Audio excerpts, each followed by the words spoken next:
Shalom. Mungkin saudara lihat dengar hari ini sedikit yang Tuhan ngomong karena sebenarnya Tuhan kepengennya lebih disembah. Biar nanti kita masuk di doa sepakat, kita masuk dalam penyembahan. Saya nggak ngerti tapi Tuhan bilang tadi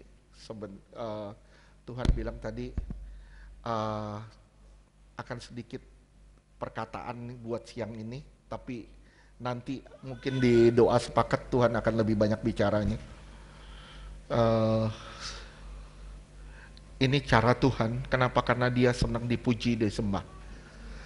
Kesukaan dia dipuji, disembah, dia kepengen disembah. Saya punya satu kerinduan, saya digerakin Tuhan untuk bicara soal rahasia doa. Rahasia doa. Tapi enggak tahu kenapa saya buka sedikit dengan satu pengalaman seorang hamba Tuhan yang dibawa Tuhan ke surga. Saya buka dulu dengan itu. Ini nggak ada hubungannya dengan apa yang mau dikotbahkan rahasia doa, tapi saya mau menyaksikan sedikit tentang angka antikris. Angka antikris berapa?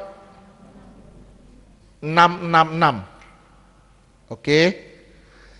666. Saya mau menyaksikan itu dulu karena nggak tahu kenapa tadi sepertinya saya harus ngomongin tuh. Ini nggak ada hubungannya dengan rahasia doa. Dia ketemu Tuhan dan Tuhan ngajarin dia tentang arti angka 666. Arti angka 666. Ada yang pernah nonton videonya nggak? Nggak ada? Oke, ceritanya begini. Dia bilang pertama, waktu Tuhan menciptakan manusia, Tuhan melihat dari surga, dan Tuhan melihat gambar dia, wujud dia. Tapi iblis membaliknya ketika manusia jatuh dosa. Dibalik semuanya. Terus, jadi semuanya serba terbalik. Semuanya serba terbalik. Dan sampai kepada bilangan 666, Tuhan bilang ke dia kalau itu diterjemahkan dengan angka Romawi. Angka Romawi. Angka Romawi pertama 6 itu VI. Tahu ya, begini ya. Ya. Ketika Tuhan melihat itu terbalik. Dibalik ketika Tuhan melihat iblis, angka 6 itu yang pertama itu terbalik jadi IV. IV, I sama V. Ya. Ini bicara soal sakit penyakit. Imunisasi, vaksinasi, IV. Ini bicara soal sakit penyakit, imunisasi atau vaksinasi. Luar biasanya, sampai hewan sekarang harus divaksin. Ya, betul ya? Sampai hewan sekarang harus divaksin. Harus diimunisasi. Anak kecil, bayi baru lahir, harus diimunisasi. Polio lah, TBC, campak lah, segala macam. Harus. Ya, IV yang pertama. Angka 6 yang pertama itu sakit penyakit. 60. Bahasa Yunaninya apa? Bahasa Romawi. Romawi. 60 diterjemahkan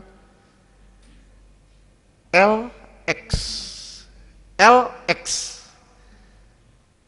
Tuhan ngelihat terbalik jadi XL. XL itu extra large. Ekstralat ini diterjemahkan dengan makanan, semua semua yang berbau, yang masuk ke mulut kita. Makanan, ikatan-ikatan dengan makanan segala macam. Kita maunya lebih, maunya enak, maunya semua serba enak. Ya, istri saya pernah bilang waktu itu, dia ngelihat dia lihat film, itu daging sampai setebel-setebel gini, dan tiba-tiba Tuhan bilang, itu bukan kesehatan, itu bukan sesuatu yang menyehatkan. Sekarang iblis menawarkan itu, dan luar biasanya kita sebagai orang-orang percaya, kita senang dengan yang enak-enak. XL, dilihat Tuhan, XL. Nah, ketiga, 600 bahasa Romawinya apa? DC, DC, dibalik CD. Ini bicara soal entertain, hiburan-hiburan, lagu-lagu dunia, semua yang dari dunia itu memikat, membuat orang lari ke sana.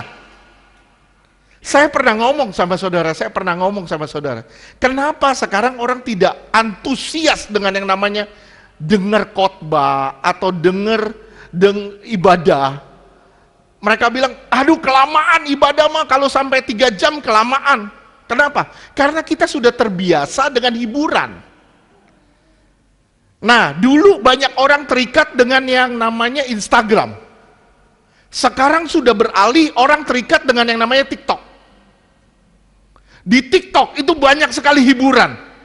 Film-film, itu membuat orang terpikat ke sana. Begitu kita terpikat ke sana, sadar nggak saudara, waktu saudara hilang.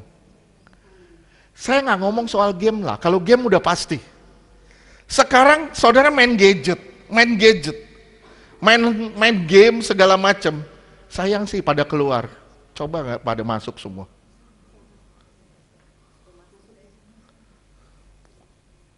Sayang sih, saya pikir semua harus dengar sebenarnya. Karena ini cara kerja 666, cara kerja antikris. Coba lihat sekarang anak kecil aja, udah terbiasa dengan game. Udah terbiasa.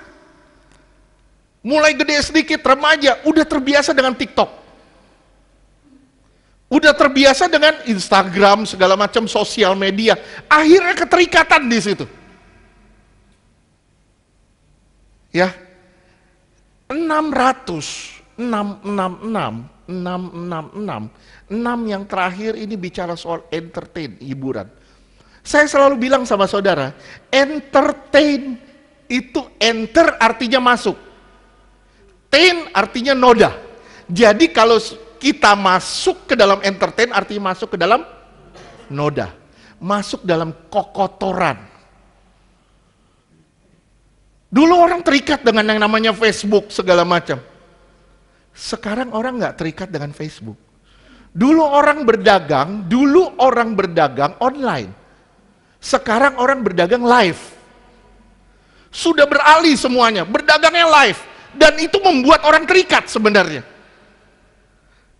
Itu cara kegelapan bekerja. Dan semuanya ada harganya di situ. Semuanya ada harganya. Ayo, sekarang saya tanya sama saudara, siapa nih yang 666 masuk ke dalamnya? Gimana dengan hiburan? Masuk gak kita ke dalam situ? Izinkan gak anak-anak kita masuk ke dalam situ? Gimana dengan makanan-makanan? Semua yang menggugah selera, semua yang membuat kita bernafsu. Maaf saya bilang, kita jadi mau lagi.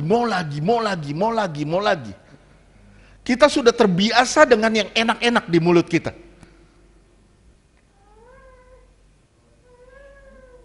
Ya, lihat, iblis bekerja di situ. Iblis bekerja di situ. Iblis bekerja di entertain, iblis bekerja juga di food and beverage, makanan dan minuman. Saudara tahu, saya dulu pernah terikat dengan yang namanya teh botol. Saya dulu terikat sekali. Satu hari saya harus 5 botol. Satu hari harus 5. Itu ikatan itu saya tanpa sadar. Saya sudah pelayanan, tapi saya terikat. Saya sudah pelayanan. Dan itu enggak. Ternyata itu salah satu bentuk ikatan. Saya pernah baca buku Kenneth Hagin. Kenneth Hagin itu terikat dengan Coca-Cola. Begitu dia sadar, dia buka. Tuhan bilang, buka lemari esmu. Tuhan bilang, buka lemari esmu. Kenneth Hagin buka lemari esnya. Begitu buka, Tuhan bilang, lihat apa isinya. Semua Coca-Cola. Semua Coca-Cola. Dia bilang, kamu sudah terikat. Banyak yang membuat kita bisa terikat. Nah, kita harus menyadari, sebenarnya kita hidup di bawah bayang-bayang 666. Oleh sebab itu kita harus waspada menghitung bilangan ini. Kita harus waspada. Gimana caranya saya nggak terjebak di dalam antikris, pekerjaan antikris. Ya, kita bekerja sekarang, kita digiring nih, kita lagi digiring, bekerja online. Sampai gara-gara polusi aja, sampai dibilang kita harus WFH lagi. Gara-gara polusi. Kenapa? Karena kita didorong. Sebenarnya kita didorong ke dunia digital. Dari kecil, anak-anak itu akan dibiasakan dengan di dunia digital. Ya. Anak sekolah minggu, saya bilang Mariska, jangan ada yang pegang HP. Saya pernah ngomong sama anak sekolah minggu, kamu pegang HP di ibadah sekolah minggu, saya bilang, saya ambil, saya nggak pulangin. Saya akan ambil dan saya tidak akan kembaliin.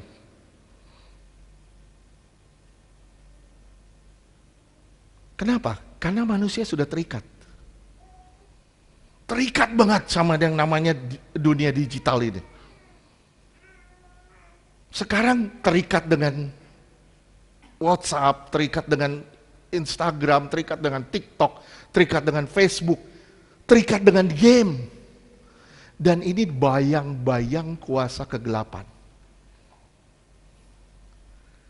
Ingat ya, IV itu kesehatan, vaksinasi dan segalanya.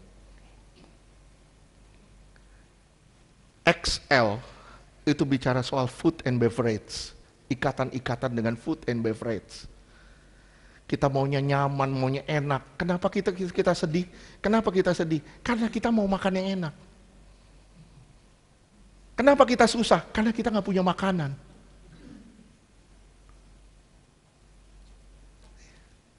CD 600 itu bicara soal hiburan, entertain. Saya cuma bilang sama saudara, berhati-hati dengan itu. Berhati-hati dengan itu.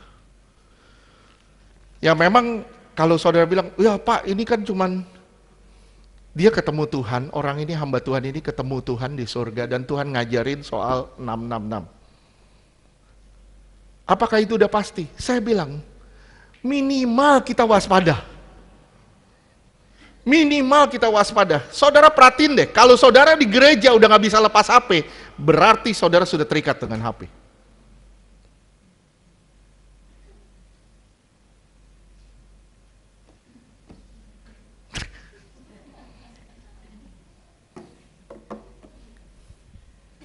Saya pernah ngomong sama istri saya, satu hal yang mengganggu pada saat kita berdoa, itu HP.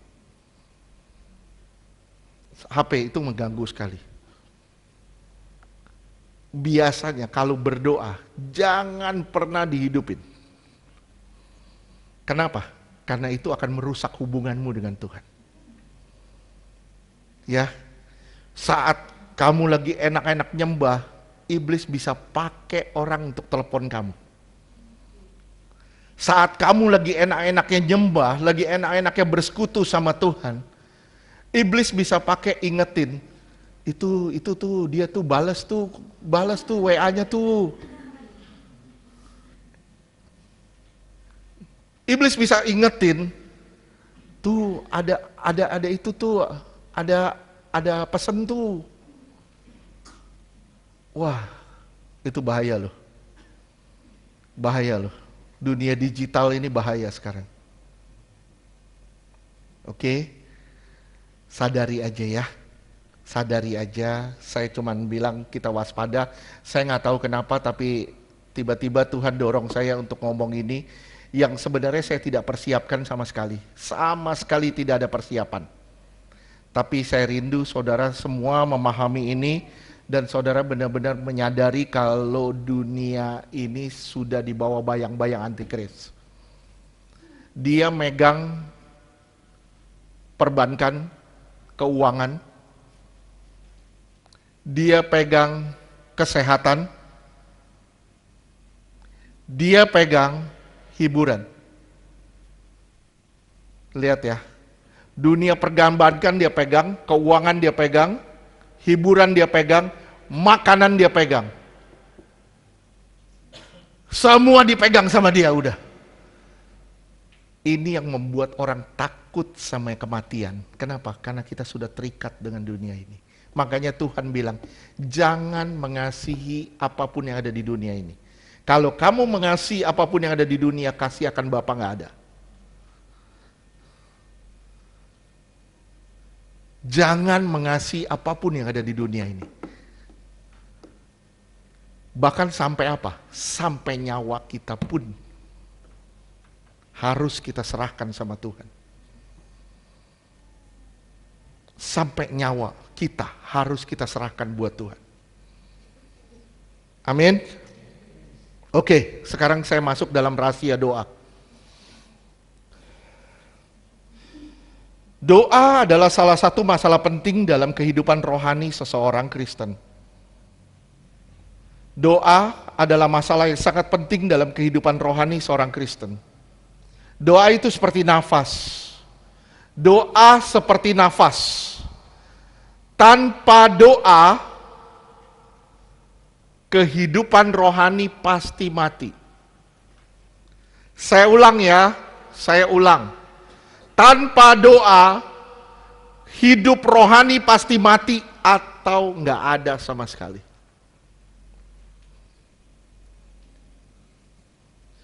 Allah menciptakan manusia supaya manusia berkontak dengannya sebagai sang pencipta. Allah menciptakan manusia, kita, supaya kita berkontak dengan Allah. Tapi kita begitu disibukkan dengan perkara-perkara dunia sampai akhirnya kita lupa dengan yang namanya doa. Ingat hari Jumat saya udah ngomong, saya ditegur Tuhan. Ini benar-benar saya ngalamin teguran. Pagi saya ngantuk, beberapa hari saya ngantuk, doa sambil ngantuk-ngantuk. Tiba-tiba itu suara jelas sekali, dibilang gini, jangan lagi membawa persembahanmu yang tidak sungguh-sungguh, baunya itu menjijikkan aku. Bisa saudara bayangin, kalau saudara doa main-main, doa sambil pegang handphone, doa sambil nggak serius, doanya nggak serius, doanya sembarangan, saudara berdoa cuman, ya yang penting gue nyanyi 3 lagu, yang penting gue nyembah, yang penting gue ini, udah selesai. Saudara buru-buruin Tuhan, buru-buruin. Kenapa? Karena jam seginian harus kerja. Sadar nggak saudara? Doa yang seperti itu adalah baunya menjijikkan.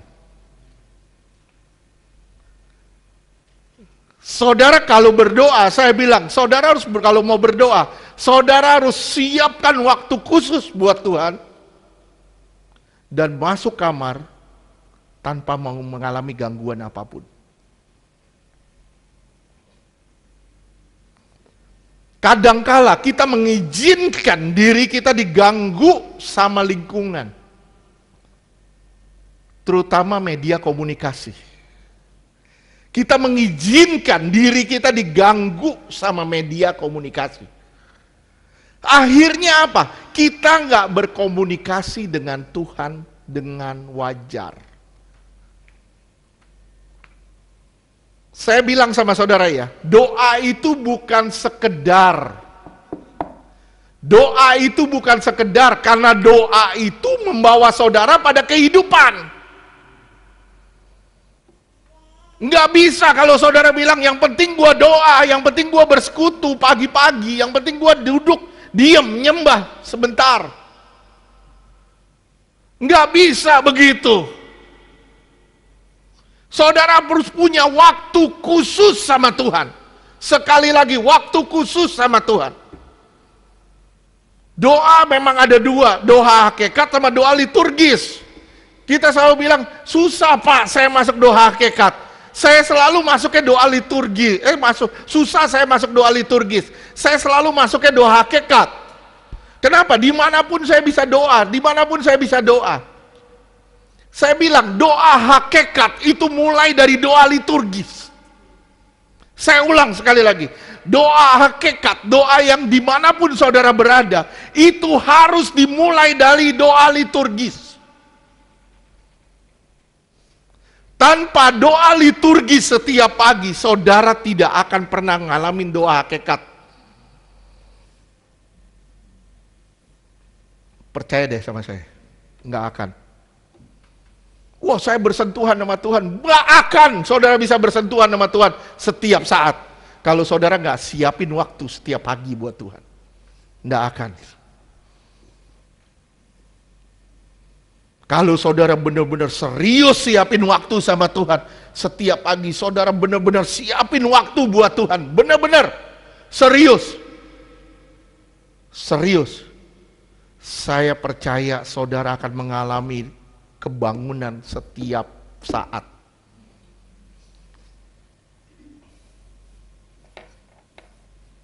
Tuhan mau berkomunikasi dengan kita. Dia sebagai Sang Pencipta mau berkomunikasi dengan ciptaannya.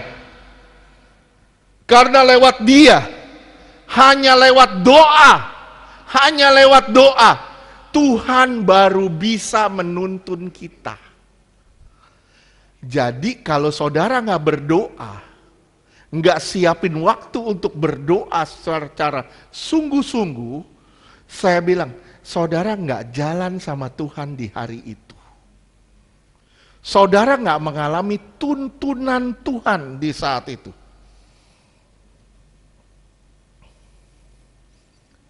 Tuhan mau saudara tidak tersesat. Atau Tuhan mau saudara tidak lari terlalu jauh.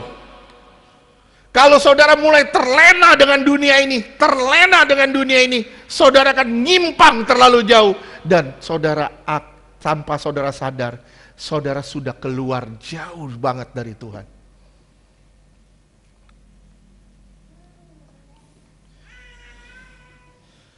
Doa adalah persentuhan kita dengan Allah. Doa identik dengan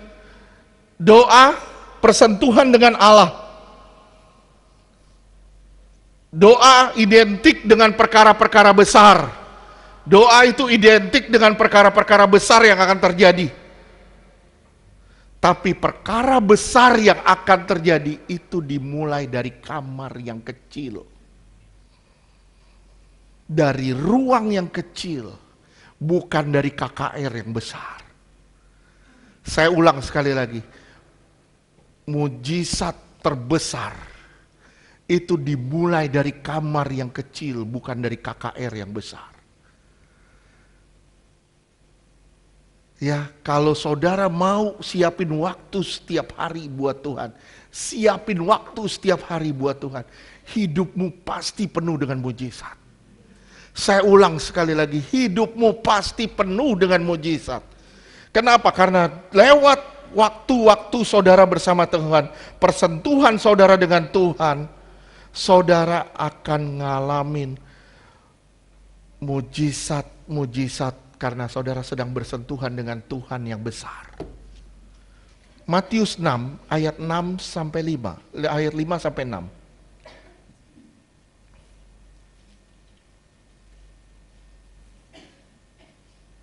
Matius 5 ayat 6. Matius 6 ayat 5 sampai 6.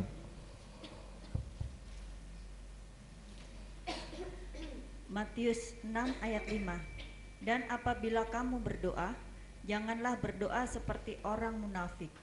Mereka suka mengucapkan doanya dengan berdiri dalam rumah-rumah ibadat dan pada tikungan-tikungan jalan raya. Berdoa itu bukan untuk dilihat orang-orang banyak. Terus? Supaya mereka dilihat orang. Aku berkata kepadamu, sesungguhnya mereka sudah mendapat upah. Ketika orang melihat saudara berdoa, saudara adalah seorang pendoa dan saudara sengaja menciptakan situasi itu, saudara sudah mendapatkan upah dari manusia. Saudara kehilangan upah dari Tuhan. Kalau saudara berdoa, kita berdoa gini. Misalnya saya berdoa, saya bilang, Pak Yogo ngalamin ini ya? Oh iya Pak, ya gue doain tuh. Kadang kita nggak perlu ngomong kalau kita mendoakan orang. Sorry, saya bilang ya sekali lagi, kita nggak perlu bicara kalau saya mendoakan si A, si B, si C, si D. Nggak perlu. Biar nanti Tuhan yang bekerja. Ingat khotbah saya berapa minggu lalu ya. Ini kan keledai ini kan ibaratkan kita sebagai seorang hamba Tuhan, ya. Spotlight atau lampu sorot itu datangnya buat Tuhan. Disorot ke Tuhan, bukan disorot ke keledai.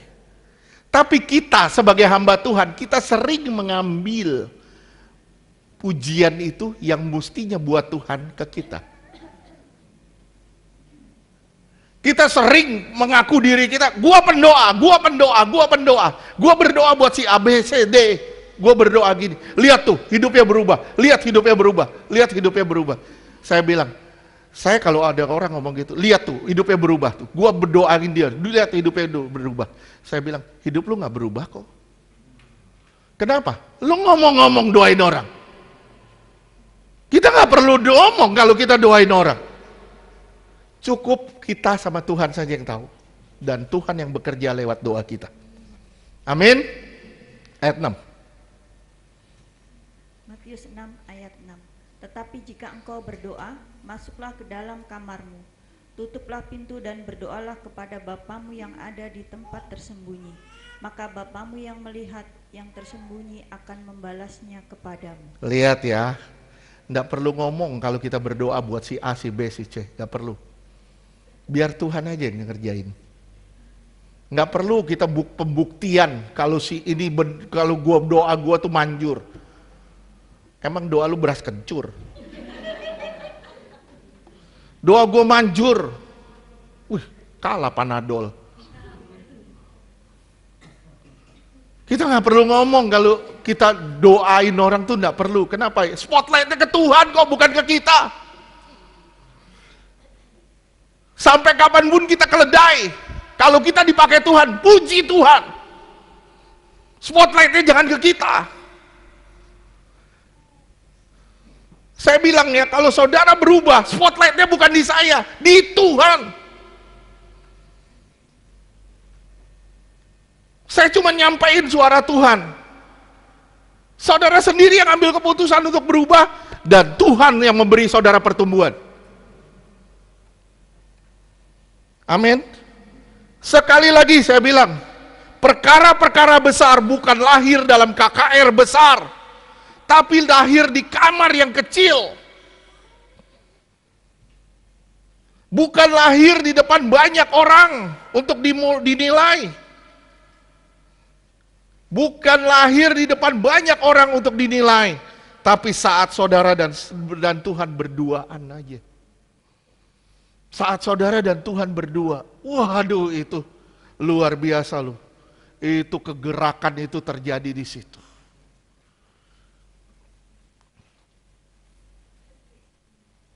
Saudara kuat nyembah di sini, rame-rame. Coba saudara sendiri di rumah nyembah Tuhan. Belum tentu bisa.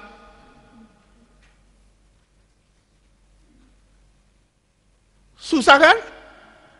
Susah kan? Kenapa? Karena kita tidak pernah membiasakan diri kita ke situ. Coba kalau saudara maksain diri saudara dan membiasakan diri saudara ke situ.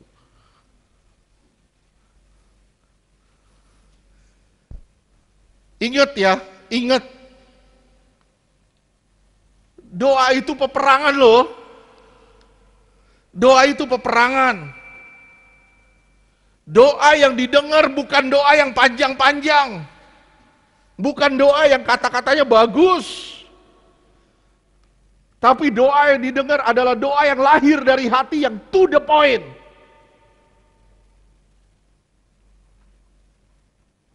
Ayat 7 dan 8. Matius 6 ayat 7.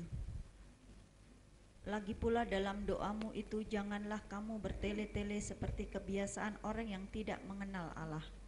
Mereka menyangka bahwa karena banyaknya kata-kata, doanya akan dikabulkan. Ada orang yang jago merangkai kata. Maaf ya, saya bilang ada orang yang jago merangkai kata. Tapi nggak semua orang bisa jago merangkai kata. Ada orang begitu jago ahli merangkai kata.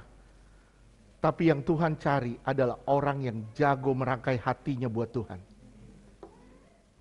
Orang yang ahli merangkai hatinya, gimana caranya gua persembahin ini buat Tuhan. Doa itu bukan rangkaian kata-kata. Doa itu rangkaian batin sikap hati kita yang mengasihi Tuhan. Saya ulang, doa itu bukan rangkaian kata-kata. Doa itu hati kita yang mengasihi Tuhan. Kadang doa kita patah-patah. Coba misalnya encim-encim berdoa. Bapa di sorga. Kita bisa ketawa, tapi Tuhan bilang hatinya itu luar biasa.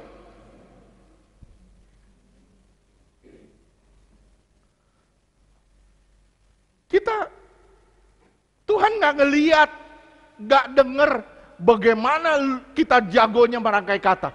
Bagaimana ahlinya kita merangkai kata. Enggak. Yang Tuhan lihat adalah bagaimana kita ahli merangkai hati kita buat Tuhan. Itu aja kok. Ayat 8. Matius 6 ayat 8. Jadi janganlah kamu seperti mereka, karena Bapamu mengetahui apa yang kamu perlukan sebelum kamu minta kepadanya. Sebelum kamu minta, Bapa sudah tahu. Saya nangis lu baca satu kisah. Itu kisahnya si Daniel. Daniel berkatnya ditahan berapa lama? Hah? Berapa hari? Berapa? 3 minggu. Kenapa sih pada diam semua, kagak ada? 21 hari. Ya, 21 hari, betul gak? Diam semua nih, saya bohongin juga gak ada yang tahu. Benar gak sih 21 hari? Benar. Tapi begitu dia ketemu Tuhan, Tuhan bilang gini, aku telah mendengar doamu sejak pertama kau mengucapkannya. Lihat ya, iblis boleh tahan doa kita. Boleh tahan pertolongan Tuhan. Dia boleh tahan itu semua. Tapi Tuhan telah mendengar sejak pertama kali saudara doakan. Permasalahannya apa? Walaupun Tuhan tahu, tetap kamu harus berdoa. Kenapa? Karena Tuhan mau persentuhan kamu dengan Dia. Oke, kenapa? Coba lihat deh. Lihat Daniel 10 ayat 12. Ini saya belum masuk di bagiannya.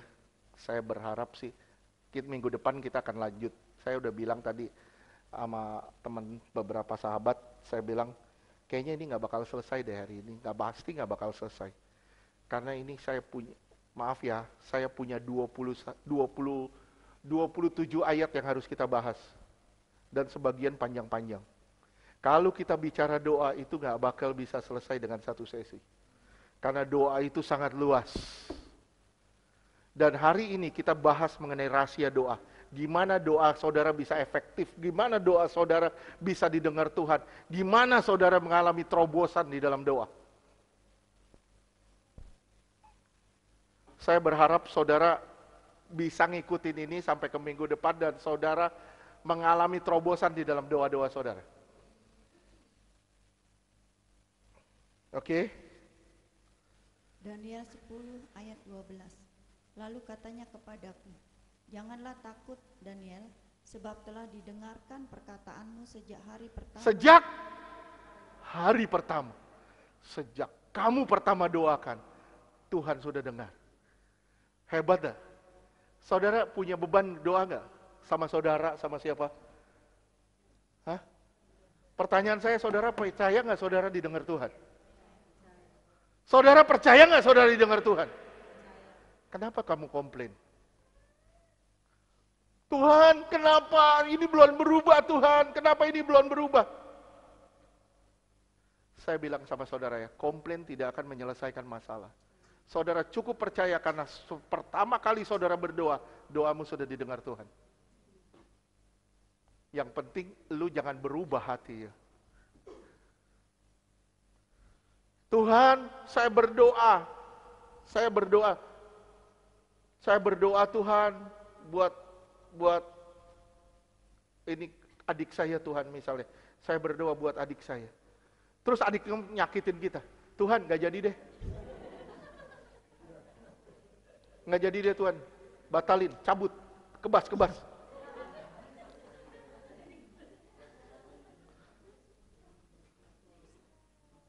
Gak bisa gitu. Kenapa? Karena Tuhan sudah dengar sejak hari pertama.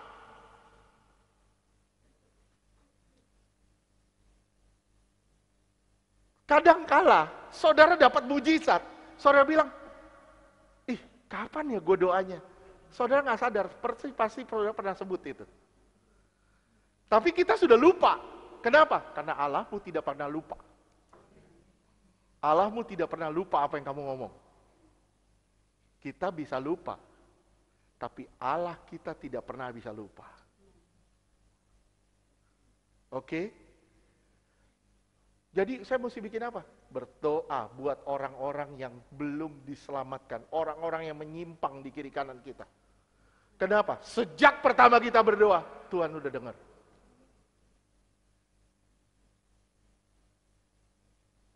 Gimana ayo? Semangat gak saudara untuk berdoa? Semangat gak saudara untuk berdoa? Wah, hari pertama kita ngomong. Tuhan, bahkan Pak Heri bilang, sebelum mulutmu mengeluarkan kata, Tuhan sudah tahu. Sebelum kita ngucapin, Tuhan sudah tahu. Sebenarnya dia tahu apa yang kamu butuhkan dan perlukan. Permasalahannya di mana? Kita selalu ngotot dengan apa yang kita mau, bukan apa yang Tuhan mau.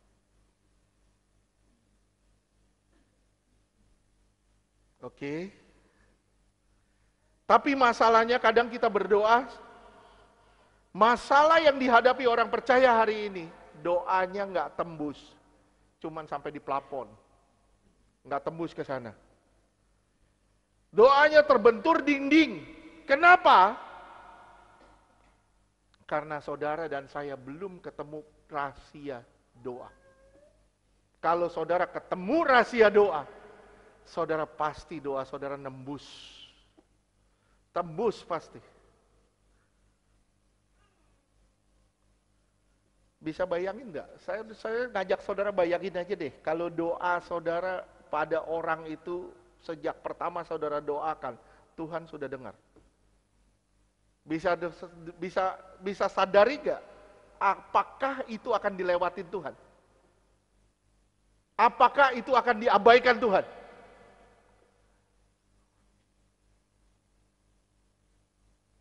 Berarti kalau Tuhan dengar doa kita, kenapa kita jadi malas berdoa? Kenapa kita jadi malas-malesan dalam doa?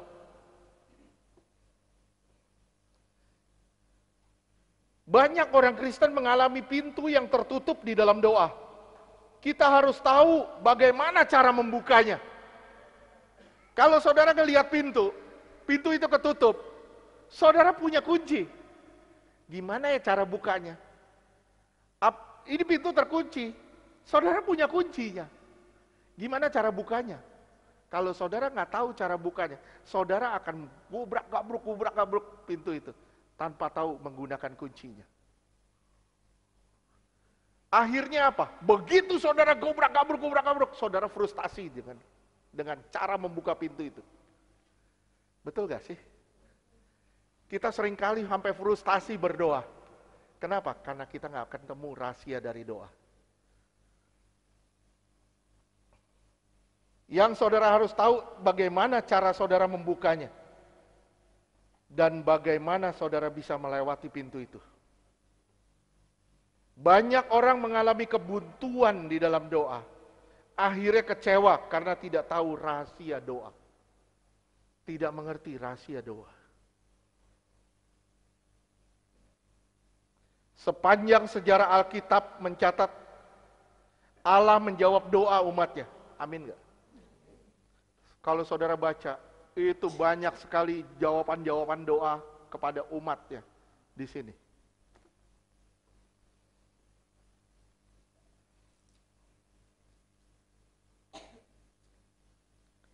Yang memahami, orang-orang yang memahami rahasia doa, pasti akan mengalami terobosan. Kalau saudara memahami rahasia doa, saudara pasti akan mengalami terobosan. Ingat saudara, ingat fungsi doa itu untuk mematikan kedagingan. Bukan menghidupkan kedagingan. Saya kasih sedikit pesan tadi pagi. Saya pesan sama saudara ya. Iya. Ini Tuhan pesan begini tadi pagi. Tuhan bilang gini, kita sering kembali ke masa lalu. Dulu enak ya hidup gue. Itu orang di luar sana kok diberkati ya. Mereka nggak cari Tuhan tapi mereka diberkati ya. Mereka hidup sembarangan tapi mereka diberkati ya. Betul nggak? Kita sering bandingin diri kita sama orang lain. Kenapa? Karena itu cara iblis mendorong kita supaya kita kecewa. Kenapa? Karena kita didorong sama iblis untuk membandingkan diri kita pada orang lain. Akhirnya ketika kita bandingin diri kita sama orang lain, kita kecewa. Dan kecewa kita membuat doa kita padam. Sampai sini ngerti? Tuhan bilang gini, Tuhan ngomong gini, buat apa kuali lu penuh daging? Buat apa kuali kamu penuh daging? Tapi itu di Mesir. Saya berharap yang ngerti-ngertilah, dengar-dengarlah. Ngerti gak sih? Buat apa kuali kita penuh daging, tapi itu di Mesir. Lebih baik kuali kita penuh tepung, tapi itu bersama dengan Tuhan. Buat apa kita takarin diri kita dengan berkat-berkat orang-orang di sekitar kita? Buat apa? Kegunaannya apa? Gunanya apa? Cuman bisa bikin kita kecewa kok. Betul gak? Saya ketemu teman saya. Wih, si ini udah punya teman-teman sekolah dari SD, SMP, SMA, temen main dulu. Udah punya kilang minyak katanya. Dalam hati saya, gue gak punya kilang minyak, tapi gue penghasil minyak juga di muka.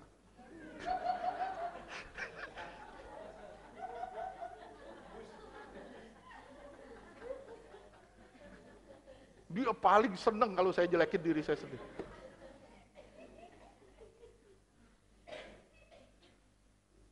Saya berharap saudara ngerti ya, Jadi, jangan pernah bandingkan dirimu dengan orang-orang di sekitarmu. Kenapa? Kalau kamu membandingkan dirimu dengan orang di sekitarmu, saya bilang, engkau nggak spesial. Justru kita harus ngelihat ke Tuhan, dan kita lihat betapa indahnya kita dan betapa spesialnya kita.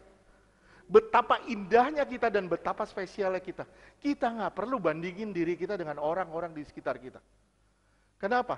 Karena bagi Tuhan, Tuhan selalu ngomong, you are beautiful, you are special. Wes, betapa indahnya kita di hadapan Tuhan. Beri kemuliaan dong buat Tuhan. Bilang, saya indah, saya spesial. Lihat, nggak usah bandingin dirimu dia, karena itu kerjaan iblis. Cuman buat kita kecewa dan matiin api doa kita, itu aja. Tapi lihat ke Tuhan dan lihat betapa indahnya kita dan betapa spesialnya kita. Kita ngelihat, kadang-kadang, temen gue udah punya ini, punya itu, punya ini, punya itu. Kadang saya ngelihat istri saya, kasihan juga dia gak punya apa-apa. Yang penting dia punya Tuhan. Kadang kita ngebanding-bandingin. Tapi begitu kita bandingin, kita akan kecewa dengan keadaan kita. Nggak usah bandingin diri kita sama siapapun. Kenapa? Karena kita diciptakan khusus sama Tuhan. Khusus secara pribadi, kita dibentuk sama Tuhan, pribadi lepas pribadi. Kita nggak dibikin secara massal. Kita bukan produk massal. Buka begini, ini Brina nih sama semua nih, 1000 orang mukanya mirip semua. Enggak, Tuhan nggak bikin gitu. Tuhan bikin satu-satu Tuhan bentuk mukanya, lahir ke dunia. Tuhan bilang, kamu spesial. Weh, luar biasa loh, kamu spesial loh. Lihat aja, betapa spesialnya kita. Saudara keluar, turun ntar, ngaca ya, bilang, saya spesial. Alkitab mencatat, Allah menjawab doa bagi umatnya yang memahami rahasia doa. Fungsi doa itu untuk matikan daging, bukan untuk suburin daging. Fungsi doa untuk matiin daging, bukan untuk suburin daging. Kalau kita mulai membandingkan diri kita dengan orang lain, saudara mau menyuburkan daging saudara. Saya bilang, sampai kapanpun saudara nggak akan ketemu rahasia doa. Kalau saudara terus bandingin dirimu dengan orang lain. Ya, saudara, rahasia doa, fungsi doa itu untuk sembuhin sakit kita. Rahasia doa itu sebenarnya untuk menyembuhkan sakit kita, bukan membuat kita sakit lagi dengan sakit yang baru. Betapa piciknya orang ketika dia berdoa, Tuhan, saya mau seperti orang itu, kaya raya, banyak duitnya. Betapa jahatnya orang yang berdoa seperti itu. Saya bilang, betapa jahatnya orang yang berdoa seperti itu. Tahu nggak kenapa? Kenapa? Karena ketika saudara mau seperti itu, saudara sedang menimbulkan sakit penyakit yang baru. Intinya begini, Tuhan, aku nggak mau mendapatkan sesuatu yang baik dari Tuhan. Aku mau mendapatkan sesuatu yang baik menurut aku. Dan itulah sarang penyakitnya. Faham nggak? Yakobus 4 ayat 1-3. Yakobus 4 ayat 1. Dari manakah datangnya sengketa dan pertengkaran di antara kamu? Lihat, dari mana datangnya sengketa dan pertengkaran di antara kamu? Bukankah datangnya dari hawa nafsumu yang saling berjuang di dalam tubuhmu? Ketika hawa nafsu berjuang di dalam tubuh kita, kita punya banyak keinginan-keinginan duniawi. Itu sedang berjuang di dalam tubuh kita. Kita mau makin makmur, makin kaya, makin hebat, makin dipandang orang. Saudara lihat di situ. Timbulnya hanya pertengkaran. Timbulnya hanya masalah. Terus Yakobus 4 ayat 2. Kamu mengingini sesuatu, Kamu ingin sesuatu, tetapi kamu tidak memperolehnya. kamu nggak dapat apa yang kamu minta, kamu nggak dapat. Terus Lalu kamu membunuh, kamu iri membunuh, hati, kamu iri hati, tetapi kamu tidak mencapai tujuanmu. kamu nggak capai tujuanmu, Lalu kamu kamu bertengkar, bikin dosa, kamu bikin masalah, terus kamu nggak dapat apa-apa. lalu kamu bertengkar dan kamu berkelahi. Kamu tidak memperoleh apa-apa karena kamu tidak berdoa. Kamu jadi malas berdoa. Kenapa? Karena banyak kedagingan di kamu. Saya pengen umur sekian, saya pengen punya duit sekian. Umur sekian, saya pengen punya duit sekian. Saya pengen punya banyak ini. Saya pengen, istilahnya gini, kalau saudara pengen kaya, intinya satu, saudara pengen nyaman, itu aja. Betul gak sih? Saudara pengen nyaman, saudara pengen entertain. Betul gak sih? Saudara pengen food and beverage, saudara pengen dijamu secara besar-besaran. Tanpa saudara sadar, saudara sedang digiring kepada sakit penyakit. Dan inilah antikris. Oke, sampai sini ngerti? Terus lanjut. Kamu gak berdoa, kenapa? Karena kamu punya banyak keinginan. Kita mulai banding-bandingin diri kita sama orang lain. Akhirnya apa? Kita gak mau berdoa lagi. Kita kecewa sama keadaan. Terus? Yakobus 4 ayat 3. Atau kamu berdoa juga, tetapi kamu tidak menerima apa-apa. Kamu doa, tapi kamu gak terima sesuatu. Terus? Karena kamu salah berdoa. Karena kamu salah berdoa. Terus? Sebab yang kamu minta itu hendak kamu habiskan untuk memuaskan hawa nafsumu. Yang kamu minta hanya untuk dagingmu. Saya bilang sekali lagi, doa itu untuk matiin daging, bukan memunculkan daging. Saudara harus tahu trik rahasia doa ini. Doa itu untuk mematikan daging, bukan untuk memunculkan kedagingan.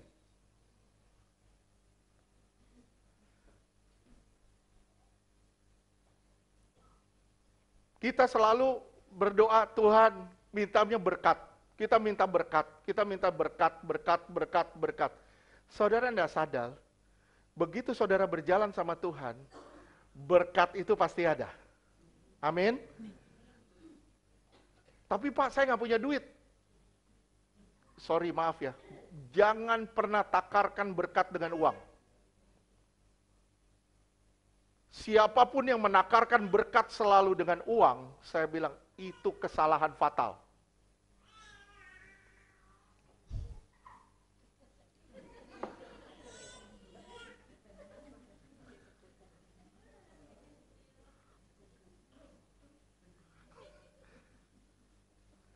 Itu mamanya lagi dikotbain.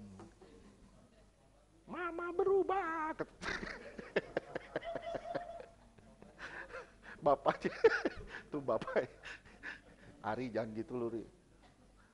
Teman bapaknya juga tuh.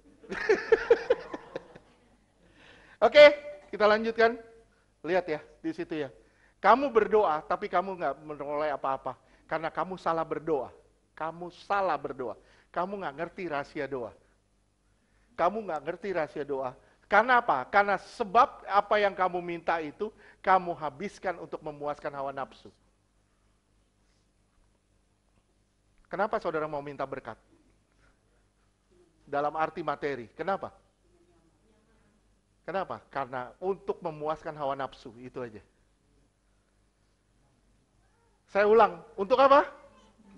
Untuk memuaskan hawa nafsu.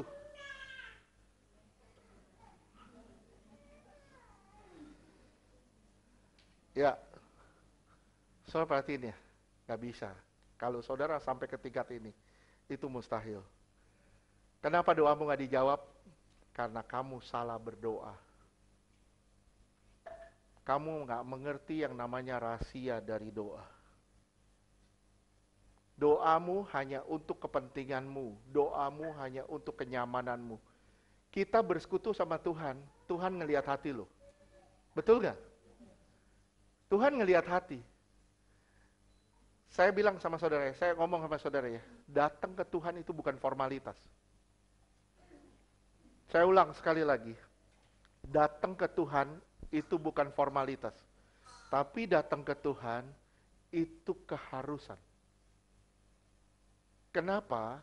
Karena Tuhan telah menebus kita dan Tuhan sedang menuntun kita kepada keselamatan kekal. Tapi Pak, saya sudah diselamatkan. Iya, justru keselamatan yang Tuhan beri itu harus kamu jaga dalam hubungan. Keselamatan yang Tuhan sudah beri harus kamu jaga dalam bentuk satu hubungan. Kalau kamu tidak berhubungan, Tuhan bilang, aku tidak mengenal engkau. Sampai sini ngerti tidak? Ngerti ya? Saya cuma bahas satu, tapi ini juga nggak selesai kayaknya. Satu, rahasia doa yang pertama. Rahasia doa yang pertama, itu adalah kasih. Sorry, maaf ya. Kalau kamu mengasihi dirimu dengan sangat, kamu akan ngelihat ke bawah terus, dan kamu akan bilang, saya butuh ini, saya butuh ini, saya butuh ini, saya butuh ini, saya butuh ini. Saya bilang sama saudara, manusia itu punya kebutuhan yang tidak pernah habis selama dia hidup. Ngerti gak sih? Manusia itu memiliki kebutuhan yang tidak pernah habis selama dia hidup. Kalau dia udah mati, dia gak butuh kebutuhan apa-apa. Tapi kalau dia hidup, dia butuh, walaupun sedikit air. Dia butuh. Oke? Kalau kita ngelihat ke diri kita terus, kita akan kecewa. Oke, kasih bukan bagi diri sendiri saja, tapi kasih yang terutama bagi Tuhan. Oleh sebab itu Markus 12 ayat 30-31,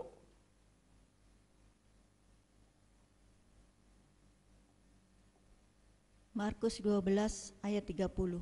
Kasihilah Tuhan Allahmu dengan segenap hatimu dan dengan segenap jiwamu dan dengan segenap akal budimu, dan dengan segenap kekuatanmu. Terus, kasihilah Tuhan Allahmu yang pertama ini. Terus, Markus 12 ayat 31. Dan hukum yang kedua ialah, kasihilah sesamamu manusia seperti dirimu sendiri. Kata diri sendiri itu ditaruh di paling belakang. Saya ulang sekali lagi, kata diri sendiri itu diletakkan sama Tuhan di paling belakang. Artinya, Tuhan mau kita mengasihi dia nomor satu. Baru kita bisa mengasihi sesama kalau kita sudah mengasihi dia. Kalau kita sudah mengasihi dia, baru kita bisa mengasihi sesama. Dan kalau kita sudah mengasihi Tuhan dan mengasihi sesama, baru kita mengasihi diri kita sendiri. Seperti kita mengasihi sesama kita. Oke? Dan ciri kasih yang berikutnya, doa itu harus dilengkapi dengan kasih. Ciri kasih yang berikutnya itu menegur. Di dalam kasih pasti ada teguran. Ingat, saya berdoa, Tuhan bilang apa? Jangan lagi membawa persembahanmu yang tidak sungguh-sungguh, karena baunya adalah kejijikan. Kalau saudara berdoa tidak sungguh-sungguh, baunya jijik. Dan itu teguran. Nah, permasalahannya gini, ketika kita bermasalah, kita berdoa, kita nggak ketemu rahasia doa. Kenapa? Yang kita doakan untuk kepentingan kita. Contoh gini. Abraham nggak berdoa begini, Tuhan, tolong selamatkan Sodom dan Gomora. Abraham gak pernah doa gitu, betul gak? Tapi Abraham berdoa gini, Tuhan kalau ada 10 orang benar di situ gimana? Dia gak minta keselamatan Sodom dan Gomora. Kenapa? Karena dia tahu Sodom dan Gomora itu menyakiti hati Tuhan banget. Dan Tuhan bilang, semua kejahatannya sudah sampai ke hadapanku. Yang dia bilang apa? Aku punya orang yang aku kasihi di sana. Dan dia hidup dalam kebenaran. Namanya Lot. Ngerti gak sih? Ngerti? Saudara lihat lagi. Lihat lagi. Satu lagi. Lihat lagi. Ini kasih, ada teguran ya. Kasih ada teguran. Tuhan menjawab doa Abraham gak? Jawab gak doa Abraham? Tentang Sodom Gomora? Jawab. Kenapa? Gimana caranya? Abraham gak minta Sodom dan Gomora dipulihin. Abraham minta Lot diselamatkan. Tapi dengan cara doanya seperti itu. Oke. Lihat lagi. Kasih itu menegur. Kasih itu menegur. 2 Samuel 21 ayat 1. Ini ada masalah nih, ada masalah. Kenapa? Orang Israel mengalami kesusahan selama 3 tahun. Dia ngalamin kekeringan, tidak ada makanan selama 3 tahun. Kelaparan selama 3 tahun. Ya, baca. 2 Samuel 21 ayat 1. Dalam zaman Daud terjadilah kelaparan selama 3 tahun berturut-turut. Daud dipakai Tuhan nggak? Daud berkenan nggak di hadapan Tuhan? Terus? Lalu Daud pergi menanyakan petunjuk Tuhan. Berfirmanlah Tuhan, pada Saul dan keluarganya melekat hutang darah karena ia telah membunuh orang-orang Gibeon. Iya, jadi gini, dia nggak berdoa, Tuhan beri orang Israel makanan. Tapi dia datang ke Tuhan, Tuhan masalahnya di mana nih? Di dalam kasih ada teguran. Dia tanya, Tuhan, ini kok keluarga saya begini Tuhan, keluarga saya kok mengalami kekurangan, masalahnya di mana Tuhan? Yang saudara harus pertanyakan masalahnya di mana? Dan begitu saudara tahu masalahnya di mana, saudara siap untuk ditegur. Siap untuk ditegur. Yang dibutuhkan di sini adalah kerendahan hati. Faham gak sih? Ayat 14, lihat deh. 2 Samuel 21 ayat 14. Lalu dikuburkan bersama-sama tulang-tulang Saul dan Yonatan, anaknya, di tanah Benyamin, di Zela, di dalam kubur Kis, ayahnya. Orang melakukan segala sesuatu yang diperintahkan raja, maka sesudah itu Allah mengabulkan doa untuk negeri itu. Iya. Ini yang paling penting, kasih. Di dalam kasih ada teguran. Saudara kalau mengalami stagnan, saudara jangan bilang, Tuhan buat terobosan. Tapi bilang, Tuhan apa yang harus aku ubah dalam hidupku? Di situ saudara menyiapkan diri saudara untuk ditegur. Sampai sini paham gak? Rahasia doa yang pertama itu adalah kasih. Dan kasih itu siap untuk ditegur. Permasalahan kasih juga ada mengasihi Tuhan, saudara mengasihi Tuhan. Tapi kalau saudara nggak mengasihi sesama, ini juga masalah loh. Saudara berdoa, tapi saudara membenci orang. Gua sebel sama suami gua sebel sama istri gua. Gua sebel, itu istri gua bawelnya minta ampun, suami gua, aduh, otoriternya minta ampun. Saya tanya sama saudara, berubah gak? Berubah gak? Enggak. Kenapa? Karena kita minta petunjuk sama Tuhan harusnya. Tuhan, orang ini begini Tuhan, tapi ajar saya. Ajar saya untuk menerima dia apa adanya.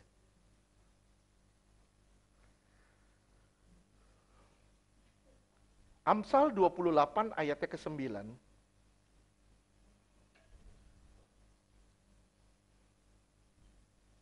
Amsal 28 ayat 9. Siapa memalingkan telinganya untuk tidak mendengarkan hukum, juga doanya adalah kekejian. Ya, tadi saudara baca Hukum yang terutama adalah kasih Tuhan, kasih sesama. Betul nggak? Hukum yang berikutnya adalah mengasihi Tuhan dan mengasihi sesama, kan hukum yang terutama. Betul nggak? Terus kalau di situ dibilang siapa memalingkan telinga untuk tidak mendengarkan hukum, doanya adalah kekejian. Saya bilang, saudara benci satu orang aja, saudara benci satu orang aja, doamu keji di hadapan Tuhan.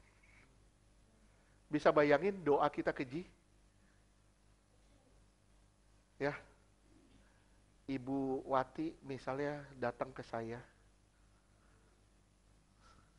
ya, saya nggak suka sama Ibu Wati. Kenapa? Karena Ibu Wati misalnya ada benci orang, misalnya saya Tuhan, misalnya, saya bilang gua nggak mau dengar lu. Kenapa? Doamu kekejian. Kenapa dibilang doa keji? Kenapa dibilang doa keji? Karena di dalam doa harus ada kasih. Saya ulang, kenapa doa kita dikatakan keji? Karena di dalam doa tidak ada kasih kita buat sesama. Kalau saudara ada benci satu orang aja, lebih baik saudara beresin dan baru berdoa, daripada saudara berdoa tanpa pemberesan lebih dulu. Kenapa? Karena doamu tidak didengar Tuhan.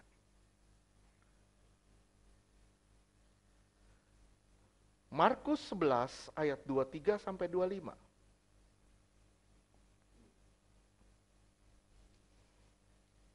Markus 11 ayat 23.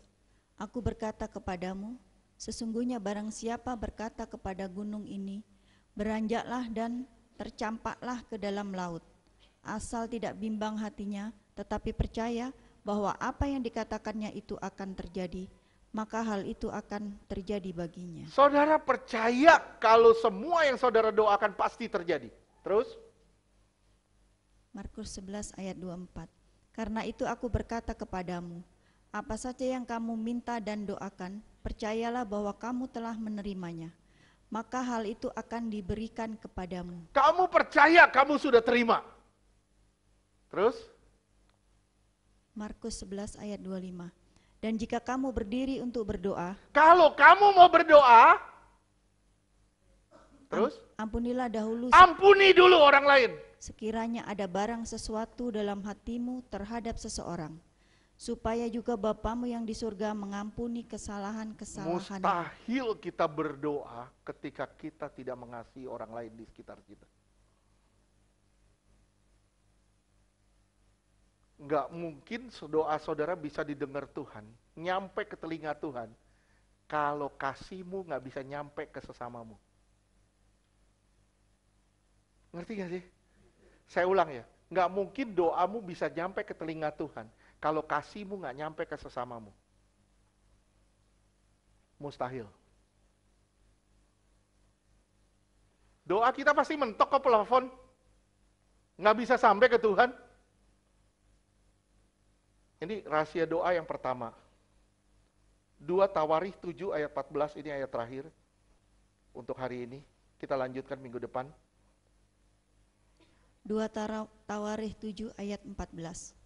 Dan umatku yang atasnya namaku disebut, merendahkan diri, berdoa dan mencari wajahku. Merendahkan diri artinya saudara siap ditegur, siap untuk berubah, siap untuk dibentuk, merendahkan diri, menyerahkan diri kepada Tuhan, terus Lalu berbalik mencari Tuhan, terus lalu berbalik dari jalan-jalannya yang jahat. bertobat sungguh-sungguh, terus Maka aku akan mendengar dari surga dan mengampuni dosa mereka, serta memulihkan negeri mereka. Tuhan akan memulihkan keadaanmu kalau kamu benar-benar mau ditegur sama Tuhan.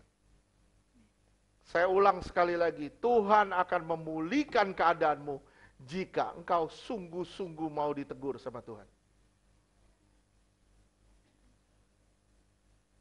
Jangan pernah berdoa, Tuhan berkati aku. Tapi berdoalah, Tuhan apa yang harus aku ubah dari diriku. Bilang, Tuhan ubah aku. Kalau aku masih ada benci orang, masih ada benci sana sini, masih ada sebel sana sini. Bilang, Tuhan ubah aku.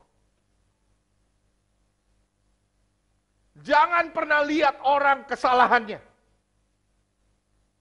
Tapi lihat orang karena kebenaran yang ada pada kita dari Tuhan.